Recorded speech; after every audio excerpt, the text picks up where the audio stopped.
నమస్కారం.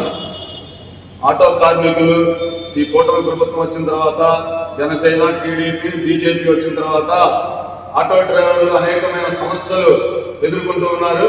ఈ శ్రీశక్తి బస్సు వల్ల పట్టణాలలో, పల్లెటూరులో అనేక మంది ఆటో డ్రైవర్లు తిండి లేక, బాడిగలు లేక, రోజువారీలు కట్టలేక, ఫైనాన్సులు కట్టలేక నానా ఇబ్బందులు పడుతూ ఉన్నారు. అనేక మంది, వేల మంది ఆటో డ్రైవర్లు రోడ్డు మీద పడుతూ ఉన్నారు. కనీసం మీరు గుర్తించి ఆటో డ్రైవర్లకి మీరు హామీ ఇచ్చిన సంవత్సరానికి 15,000 రూపాయలు ఇస్తానన్నారు, అది ఇవ్వలేదు. సంక్షేమ బోర్డు ఏర్పాటు చేస్తున్నారు, అది కూడా సంక్షేమ బోర్డు ఏర్పాటు చేయలేదు. 21, 31 జీవోలు రద్దు చేస్తున్నారు, అది కూడా లేదు. ఒక్క హామీలు కూడా మీరు నెరవేర్చుకోకుండా ఆటో డ్రైవర్ని మోసం చేస్తున్నారు.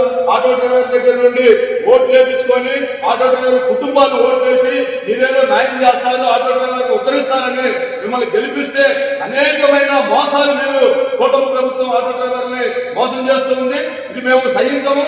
రోడ్డు ఎక్కడానికి కారణము మీరే. అనేక మంది ఆటో డ్రైవర్లు పాదయాత్ర చేస్తూ ఉన్నారు. ఒక పక్క ఫైనాన్షియల్ చెల్లిస్తూ ఉన్నారు, ఒక పక్క రోజువారీలు కట్టుకోలేక, కుటుంబం పోషించుకోలేక, బిడ్డలు చదివించలేక అనేక మంది ఆటో డ్రైవర్లు ఈ రోజు రోడ్డు మీద పడటానికి కూటమి ప్రభుత్వమే కారణం. కాబట్టి ఈ కూటమి ప్రభుత్వం వెంటనే కళ్ళు తెరిచి సంవత్సరానికి ఇచ్చిన హామీని నెరవేర్చండి. గత ప్రభుత్వం సంవత్సరం 10,000 ఆటో డ్రైవర్లకు ఇచ్చి ఆదుకుంటే మేము ఉంటాము, మేము వస్తే మిమ్మల్ని ఆదుకుంటామని చెప్పిన ఈ ప్రభుత్వము ఇంతవరకు ఏ హామీ కూడా నెరవేర్చుకోకుండా సంవత్సరానికి ఇస్తానన్న 15,000 రూపాయలు ఇచ్చి సంక్షేమ బోర్డును ఏర్పాటు చేయాలి. సంక్షేమ బోర్డు వల్ల ఆటో డ్రైవర్లకి అనేకమైన మేలులు జరుగుతాయి. ఇన్సూరెన్స్ ఇస్తాన్నారు, అది లేదు. ఆటో డ్రైవర్ ఈ రోజు మరణిస్తే ఏమి దిక్కు లేని పరిస్థితిలో ఆటో డ్రైవర్ ఉన్నాడు.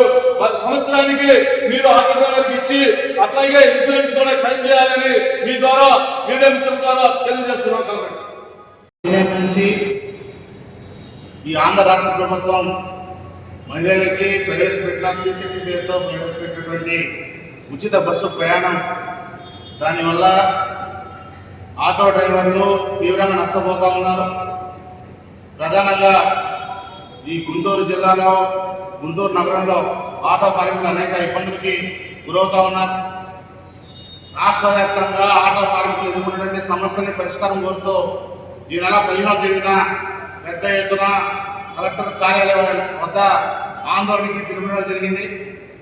రాష్ట్ర వ్యాప్తంగా కూడా అన్ని నియోజకవర్గాల్లో ఎమ్మెల్యేలు, అధికారులు అందరూ కూడా విజయవంతమైంది సూపర్ 6 పేరుతో, శ్రీశక్తి సూపర్ సక్సెస్ పేరుతో విజయోత్సవ సభలు నిర్వహించుకుంటా ఉన్నారు. మేము ఒకటే అడుగుతా ఉన్నాం, మీరు నిర్వహిస్తున్నటువంటి విజయోత్సవ సభలో ఆటో కార్మికుల యొక్క బాధలు మీకు కనపడడం లేదా? వాళ్ళ కుటుంబాల్లో మహిళలు లేరా? వాళ్ళు ఆకలితో, పస్తులతో ఉంటే మీరు ఏ విధంగా విజయోత్సవ సభ జరుపుకుంటారని చెప్పేసి మేము అడుగుతా ఉన్నాం.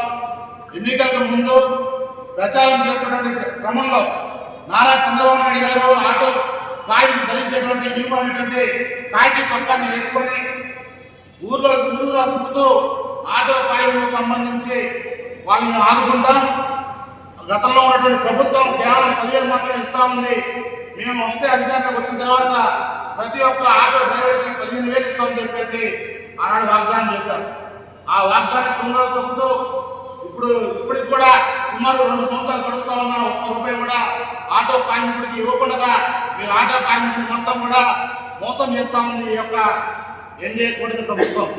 ఖచ్చితంగా ఆటో కార్మికులు ఎదుర్కొనే సమస్యలు పరిష్కారం అయ్యేంత వరకు కూడా పోరాటానికి మేము సిద్ధమవుతా ఉన్నాం. రాబోయే రోజుల్లో ఈ నెల 15వ తేదీ జరిగేటువంటి పెద్ద ఎత్తున రాష్ట్ర వ్యాప్త ధర్నాలో భాగంగా గుంటూరు జిల్లా కార్యాలయం వద్ద ధర్నా జరగబోతా ఉంది. ఆటో కార్మికులు అందరూ కూడా పాల్గొనే యొక్క ధర్నా కార్యక్రమాన్ని విజయవంతం చేయవలసిందని కోరుతా ఉన్నాం.